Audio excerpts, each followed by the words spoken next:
قرآن پڑھے بہن اور سنے بھائی.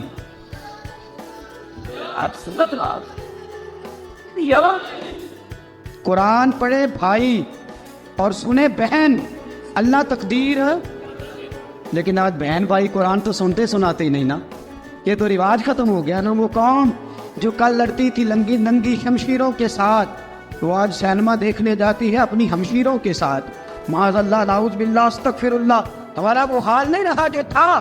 حضرت عمر فرماتے ہیں بہن نے قرآن پڑھا، میں نے قرآن سنا، پتہ نہیں قرآن میں کیا لذت سی، میں رو رو کے بے حال ہو گیا.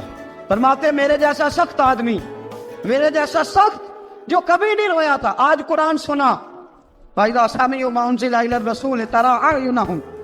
جب قرآن، اللہ کا قرآن پڑھا جاتا ہے جو رسول پہ آیا، تو لوگوں کی آنکھوں کو تم دیکھو گے، ان کی آنکھوں میں آنسو ہوتے ہیں. فرمایا میں رو رو کے بے حال ہو گیا. میری بہن کہنے لگی بھائی کیا پروگرام ہے؟ میں نے کہا مجھے بھی لے چلو، مجھے بھی لے چلو.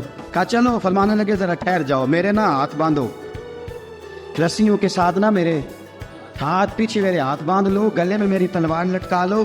میں مارنے آیا تھا، اب میں مجرم بن کے جانا چاہتا ہوں، مجرم بن کے. اور ہمارے شیخ فرمایا کرتے تھے استاد گرامی، حضرت عمر فرمانے لگے مجھے مارتے مارتے لے کے جاؤ. میں چونکہ مارنے آیا تھا نا مجھے.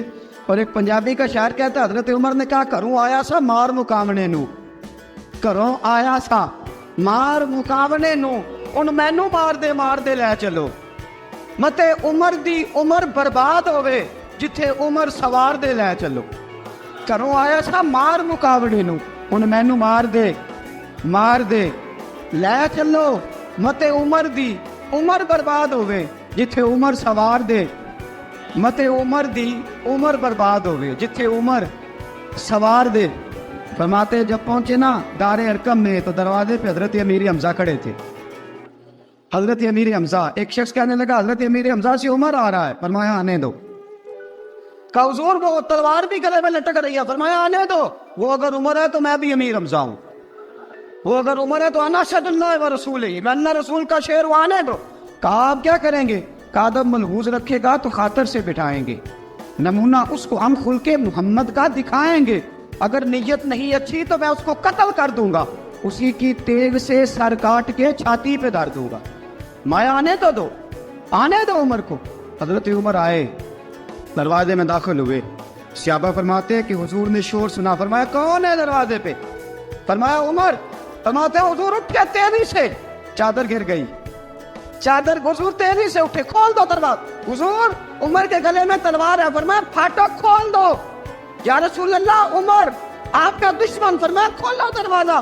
کہا یا رسول اللہ خطاب کا بیٹا. فرمایا کھولو دروازہ. یا رسول اللہ ابو جہل کا رشتہ. فرمایا کھولو دروازہ. حضور ماجرا کیا ہے؟ فرمایا وہ اپنے آپ نہیں آیا، میں نے رات اللہ سے دعا مانگی ہے، میں نے مانگ کے لیا ہے، میں نے مانگ کے لیا، وہ اپنے آپ تھوڑا آیا ہے. مانگ کھولا دروازہ، آنے دو. حضرت عمر جھٹ سے دروازہ کھلا نا، رسول پاک سامنے کھڑے ہو گئے. کیا منظر تھا؟ ابو بکر فرماتے ہیں تمہیں کیا بتائیں کیا منظر تھا. حضرت ارقم فرماتے ہیں تمہیں کیا بتائیں کیا منظر تھا. میرے حبیب کی گردن تنی ہوئی ہے، آنکھوں میں آنسو بھرے ہیں پر نیچے نہیں گرتے، آنسو بھرے ہیں آنکھ لیکن نیچے ٹپکتے نہیں. میرے رسول پاک آگے بڑھے، عمر کی گردن جھکی ہوئی ہے، عمر اوپر نہیں دیکھتے. حضور آگے بڑھے، جا کے حضرت عمر کا کندھا زور سے ہلایا. فرمایا کیا پروگرام ہے تیرا، کیا ارادہ ہے تیرا، بول. حضرت فاروق اعظم آنکھ یوں اٹھا کے کہنے لگے سونے بس اب کلمہ پڑھنے کا ارادہ ہے، سونے کلمہ پڑھنے کا. صحابہ فرماتے ہیں پتہ نہیں کیا ہوا، پتہ نہیں، حضور کا اتنا جوش ہم نے کبھی نہیں دیکھا، نبی پاک کو نعرہ لگاتے ہم نے پہلے کبھی نہیں دیکھا. جب عمر نے کہا نا سونے کلمہ پڑھنے آیا ہوں، فرماتے ہیں رسول پاک کے جو آنسو بندے ہوئے تھے نا وہ ٹپ سے نیچے گرے اور حضور نے فرمایا اللہ اکبر، اللہ اکبر. فرماتے ہیں حضور نے جب اللہ اکبر کہا تو سارے صحابہ بھی کہنے لگے اللہ اکبر، اللہ اکبر، اللہ اکبر. حضرت عمر فاروق کا عدل اور حضرت فاروق اعظم کا انصاف، اس کو دنیا جانتی بھی ہے، مانتی بھی ہے. حضرت فاروق اعظم رضی اللہ تعالیٰ عنہ قاضیوں کا تقرر کرتے وقت سب سے زیادہ احتیاط کرتے تھے کہ بندہ کس قسم کا ہے، اس کا مزاج کیا ہے، معاشرے میں اس کا وقار کیسا ہے اس حساب سے اس کو تقرر کرتے تھے قاضی کے لیے. اور کیا حال تھا؟ حضرت زید بن ثابت رضی اللہ تعالیٰ عنہ کو آپ نے قاضی مقرر کیا، بعد میں معزول کر دیا. کیوں آپ نے معزول کیا ہے؟ حضرت عمر کہنے لگے اس کی وجہ ہے، ایک دن ایک شخص نے حضرت ابی بن کعب نے مجھ پر مقدمہ کیا، حضرت عمر پر مقدمہ کر دیا. تو فرماتے ہیں کہ میرے سامنے میں دیکھ رہا تھا، جب میں عدالت میں پہنچا تو زید بن ثابت نے میرا کھڑے ہو کے استقبال کیا، اور جب مدعی آیا ہے تو وہ بیٹھے رہے ہیں. تو میں نے کہا کہ جب آپ دونوں میں ملتے وقت انصاف نہیں کر رہے تو فیصلے میں کیسے انصاف کریں گے؟ آپ اس قابل نہیں کہ آپ کو قاضی بنایا جائے. معزول کر دیا. اگر میں بحیثیت مجرم، بحیثیت ملزم آیا ہوں، اگر آپ نے میرا کھڑے ہو کے استقبال فرمایا تو پھر مدعی کا تو زیادہ حق بنتا تھا. اور ہم پر اعتراض ہے کافر کا، وہ کہتے ہیں تم عدل نہیں کر سکتے. بولا آدمی ہے نا، وہ دیکھتا ہے آج کل کے مسلمانوں کو، آج کل کے مسلمانوں کو دیکھ کے رائے قائم کرتا ہے. ہم اسے کہتے ہیں ہاں آج کل کے مسلمان نہ دیکھ، وہ جنہوں نے ڈائریکٹ نبی پاک کی نکاح سے فیض پایا تھا انہیں دیکھ. ڈائریکٹ جو رسول پاک کی نکاح کے فیض یافتہ تھے، عدل و انصاف سے بھر دی دنیا. حضرت فاروق اعظم عمر بن عاص مصر کے گورنر تھے. حضرت فاروق اعظم نے انہیں متعین کیا تھا. ان کے بیٹے کا مصر میں جھگڑا ہو گیا کسی عام آدمی کے ساتھ، گورنر کے بیٹے کا. گورنر کے بیٹے نے اس مصری کو، ایک عام آدمی کو درے مارے. تجھے پتہ نہیں میں گورنر کا بیٹا ہوں؟ مصری نے کیا کیا؟ گھوڑے پہ بیٹھا سیدھے مدینے آ گیا، سیدھا مدینے. حضرت فاروق اعظم کے در دولت پہ پشت سے کپڑا اٹھایا، پشت سے اس نے اپنے نشان دکھائے تو جناب عمر کی آنکھوں میں آنسو آ گئے. ایک عام آدمی ہے، جانتے کوئی نہیں، تمہیں رو پڑے اتنا ظلم، اور میری سلطنت میں کوڑے برسے تیری پشت پہ، فوراً بھیجا، جاؤ بلا کے لاؤ. حضرت عمر بن عاص اپنے بیٹے سمیت آئے، بڑی عدالت ہے. حضرت فاروق اعظم کے لفظ فرمایا اس کو اس کی ماں نے آزاد پیدا کیا تھا، تو نے اسے کیوں غلام بنایا ہے؟ اس کی ماں نے آزاد جنا تھا، تو نے کب سے لوگوں کو غلام؟ کہا بیٹے یہ کیا کہتا تھا؟ یہ کہتا تھا میں گورنر کا بیٹا ہوں، تجھے تو جانتا نہیں. فرمایا اب یہ بڑی عدالت ہے، کوڑا پکڑ اور اس گورنر کے بیٹے کی پشت پہ برسا اور اسے کہہ تو گورنر کا بیٹا ہے، میں محمد کا غلام ہوں صلی اللہ تعالیٰ علیہ وسلم. اسے بتا، اسے اب بتلا کہ تو گورنر کا بیٹا ہے نا، میں نبی پاک کا غلام ہوں. اور جو مصطفیٰ کے غلام ہوتے ہیں وہ سارے برابر ہوا کرتے ہیں. حضرت فاروق اعظم کا عدل، جناب فاروق اعظم کا انصاف، جناب فاروق اعظم رضی اللہ تعالیٰ عنہ. روم کا ایلچی آیا نا حضرت عمر فاروق کے پاس، تو وہ کہتا ہے میں پیغام لے کے آیا اپنے بادشاہ کا، اور میں سفیر تھا، میں بڑے ملکوں میں گیا، بڑے بادشاہ دیکھے، بڑے امیر دیکھے. حضرت فاروق اعظم رضی اللہ تعالیٰ عنہ کے دربار مجھے بھیجا گیا. جب پہنچا تو میں نے مسلمانوں سے کہا تمہارے بادشاہ کا دربار کہاں ہے؟ انہوں نے کہا نہ ہمارا بادشاہ ہے نہ کوئی دربار ہے، نہ بادشاہ ہے نہ کوئی. اچھا تو پھر وہ کدھر بیٹھتے ہیں؟ کہا یا مسجد میں ملیں گے یا اپنے جھونپڑے میں ملیں گے. تو کہا تمہارا بادشاہ بھی کوئی نہیں؟ کہا بادشاہ نہیں، ہم مومن ہیں، ہمارا ایک امیر ہے جسے امیر المومنین کہا جاتا ہے.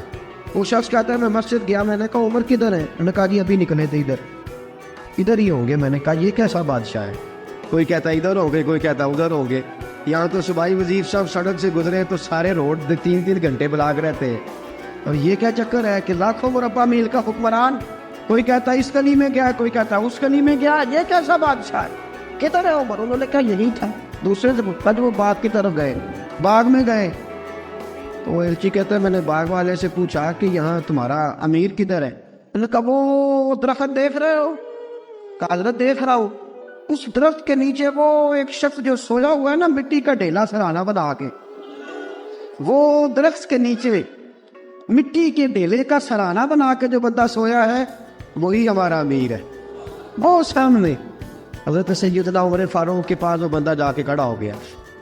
وہ کہتا ہے کہ پسینہ گر گر کے نا مٹی کے ڈھیلے پہ گارا بنا رہا تھا، پسینہ گر گر کے مٹی کا ڈھیلا، وہ تر تھا. حضرت فاروق اعظم سو رہے تھے.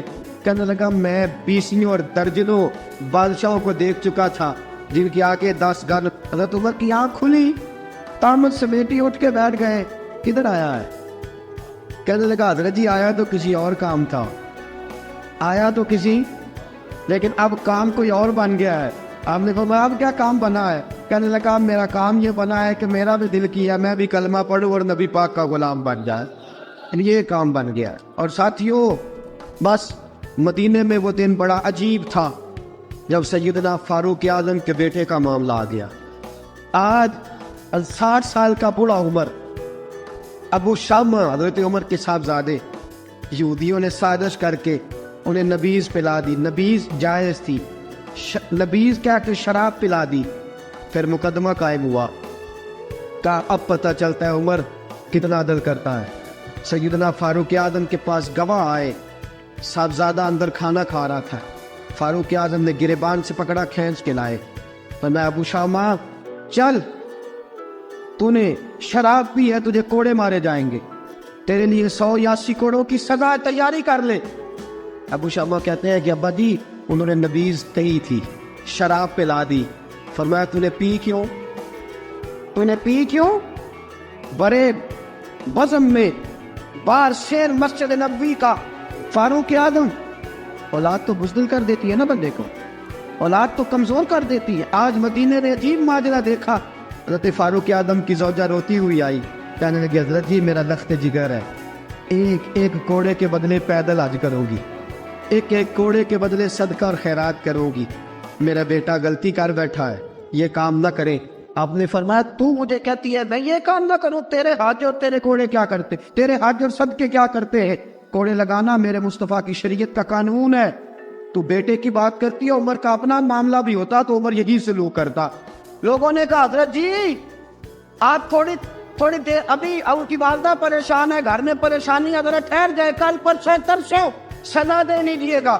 فرمایا تمہیں یاد نہیں جب مدینے کی ایک بی پی نے چوری کر لی تھی اور میرے مصطفیٰ کی بارگاہ میں کہا گیا تھا حضور ذرا ٹھہر جائے, سزا نہ دے, تو حضور نے فرمایا تھا اگر فاطمہ بھی چوری کرتی تو ہاتھ کاٹ دیتا.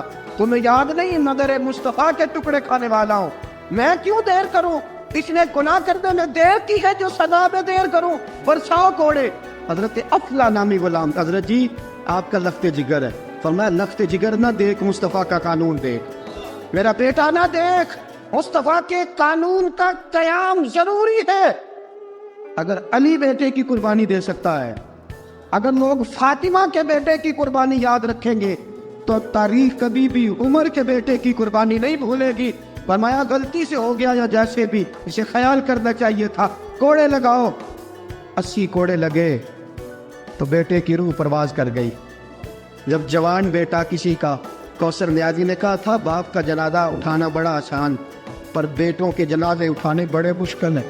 جب فاروق اعظم کا بیٹے کا انتقال ہوا, بیٹے نے آنکھیں کھولی, باپ کی طرف دیکھا تو سیدنا فاروق اعظم عدل و انصاف 2 آنسو آنکھوں میں آئے. کہ بیٹا حضور سے جا کے کہنا کہ عمر نے بیٹا نہیں دیکھا, آقا تیرا قانون پہ جا کے حضور سے میرا پیغام دینا. حضرت ابو شامہ رضی اللہ تعالیٰ عنہ وصال کر گئے. تاریخ کیسے کیسے منظر اذانت الخلفاء شاہ ولی اللہ کی بطور حوالہ پیش کر رہا. حضرت ابو شامہ کا وصال ہو گیا, 20 کوڑے باقی تھے. لوگ کہنا حضرت جی آپ کیا کرنا ہے؟ کرنا اس کا جنازہ پڑھو, اسے قبر میں دفن کرو, باقی 20 کوڑے اس کی قبر پہ مارو, اس کی قبر پہ 20 کوڑے مارو. کا حضرت جی ایسا بھی ہوتا ہے؟ ورنہ اس لیے ایسا ہوتا ہے کہ یہ میرے مصطفیٰ کا قانون ہے, میری اولاد کا معاملہ ہے تو میں دارگزر کروں. فرمایا مارو کوڑے. حضرت سیدنا حذیفہ بن یمان فرماتے فاروق اعظم بیٹے کی قبر پہ کھڑے تھے, داڑھی آنسوؤں سے بھری ہوئی تھی. میں دوڑا ہوا آیا, میں نے کہا عمر نہ رو, آج خواب رات تیرے بیٹے کا جنازہ تھا, جنازہ پڑھ کے سویا ہوں تو خواب میں مجھے رسول پاک کی زیارت نصیب ہوئی ہے. نبی پاک خواب میں تھے تو 2 سبز غلے تیرے بیٹے کو پہنا رکھے تھے اور رسول پاک کی بغل میں کھڑا تھا. حضور نے فرمایا عمر کو جا کے کہنا کہ تو نے بیٹا پاک کر کے بھیجا تھا, اللہ نے جنت کے سارے دروازے کھول دیے ہیں. اللہ نے عمر کو میرا سلام کہنا اور اسے کہنا عمر تیرا حدود اللہ قائم کرنا خدا کو بھی پسند ہے, مصطفیٰ کو بھی پسند. ساتھیو عمر انتقال کر گئے.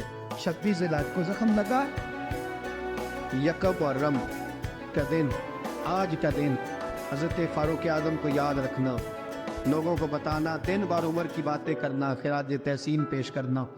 حضرت فاروق اعظم کو زخم لگا، آپ نے فرمایا اپنے بیٹے سے، بیٹا جا حضرت عائشہ کے پاس، گنبد خضرا میں 3 لوگوں کے دفن ہونے کی جگہ ہے، ایک میں ابو بکر دفن ہو چکے، ایک میں رسول پاک کا مزار قدسی بن چکا، ایک جگہ خالی ہے، جا کے عائشہ سے پوچھنا، مجھے پتہ ہے وہ 18 سال کی عمر میں رسول پاک پردہ کر گئے، 18 سال سیدہ کی عمر تھی، عائشہ نے جگہ اپنے لیے رکھی ہوئی ہے، جا کے باہر کھڑے ہو کے کہنا، اماں جی، عمر کہتا ہے میرا دل کرتا ہے،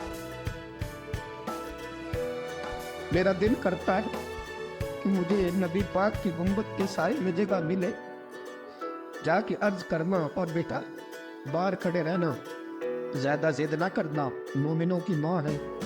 حضرت سیدنا عبداللہ ابن عمر کے باہر کھڑا تھا، دروازے کے باہر کھڑے ہو کے کہا کہ عمر کا بیٹا ہو، اماں جی، عمر فرماتے ہیں اجازت دو، کچھ دل کرتا ہے نبی پاک کے ساتھ لے جاؤ، وفا میں گزار دی عمر ساری زندگی لے سجنو آسا توڑ نبھائی، دل کرتا ہے حضور کے ساتھ لیٹنے کو۔ حضرت عائشہ صدیقہ، حضرت عبداللہ ابن عمر فرماتے ہیں میں دروازے سے باہر کھڑا تھا، لیکن عائشہ کے رونے کی آوازیں باہر تک آ رہی، حضرت عائشہ صدیقہ ہچکیاں لے کے روئی۔ سیدہ عائشہ نے فرمایا عمر سے جا کے کہنا، عمر کوئی قبر کی جگہ کسی کو نہیں دیتا، لیکن عمر تو نے وفا کی تاریخ بنائی ہے، عمر تو نے کمال کر دی ہے، عمر تو نے حد کر دی ہے، عمر کو جا کے کہنا کہ میں جنت البقیع میں دفن ہو جاؤں گی، جہاں میرا وقت آئے گا دفن ہو جاؤں گی، لیکن عمر تیری خدمات کہتی ہے کہ تجھے نبی کے ساتھ دفن ہونا چاہیے۔ سیدنا عبداللہ ابن عمر فرماتے ہیں کہ جب دفن ہونے کے پانی پر سہیلیاں رنگا رنگ کھڑے، ارے اوسدا جانیے جس دا توڑ چڑھے، فرماتے ہیں آیا عمر کو آ کے بتایا، پیشانی خون سے بھری ہوئی، عمر نے سجدے میں رکھ دی، رو کے کہا آج میری توڑ نبھ گئی ہے۔ حضرت فاروق اعظم مصطفیٰ کے ساتھ لیٹ گئے، میرے نبی نے فرمایا عمر نہ تجھے اپنے پڑوس میں دفن کرنا ہو، تو نے اگر راہ وفا میں بیٹے تک قربان کر دیے گے نا، تو قیامت تک جو مجھے سلام کرنے آئے گا تجھے بھی سلام کر کے جائے۔ حضرت عمر بن عاص رضی اللہ تعالیٰ عنہ نے مصر خود فتح کیا تھا، خود فاتح تھے، حضرت عمر نے انہیں گورنر مصر بنا دیا۔ ان کا بیٹا ایک عام آدمی کے بیٹے کو کہنے لگا چلو اپنا اپنا گھوڑا دوڑاتے ہیں، بھلا کون جیتتا ہے۔ گھوڑے دوڑے، عام آدمی کا بیٹا جیت گیا، گورنر صاحب کے بیٹے نے درہ اٹھایا، اور درہ اٹھا کر کے اس جیتنے والے غریب آدمی کی کمر پہ درے مارے۔ اس کو جب درے لگے تو بیٹے نے گھر آ کے باپ کو اپنی لہو لہان کمر دکھائی۔ باپ کے دل میں بڑی قدر ہوتی ہے اولاد، درجے تو لوگ ماں کے بیان کرتے رہتے ہیں، لیکن جتنا باپ پیار کرتا ہے اس کا بھی تقاضا کوئی کر نہیں سکتا۔ والد نے جب دیکھا نا لہو لہان ہے گردن، تو والد چیخے، روئے، اور پھر پتہ نہیں اگلے 1.5 منٹ میں اس بچے کے والد کو کیا ہوا، اس نے آنسو پوچھے اور بیٹے کو کہنے لگا میرے گھوڑے کے پیچھے بیٹھ، کدھر جانا ہے؟ فرمانے لگے یہ ظلم کا دور نہیں، یہ عمر کا دور ہے۔ ہاں ایسی بات ہے کوئی جو مرضی کر جائے، بیٹھ میرے گھوڑے پہ۔ آدھی رات کے وقت پہنچے مدینے، اور باہر جا کے وہ آدمی پکارنے لگے، کہنے لگے عمر باہر آؤ، نکلو خوابگاہ سے۔ جب غریبوں پہ ظلم ہو تو پھر حکمرانوں کو سونے کی اجازت نہیں ہوا کرتی، باہر آؤ۔ فاروق اعظم آدھی رات کو اٹھ کے آئے، کیا ہوا؟ کہا عمر دیکھ، یہ بیٹا جو میں نے اپنے منہ کے نوالے کھلا کھلا کے پالا ہے، ذرا میرے لال کی پشت دیکھ، تیرے دور حکومت میں یہ حال ہوگا۔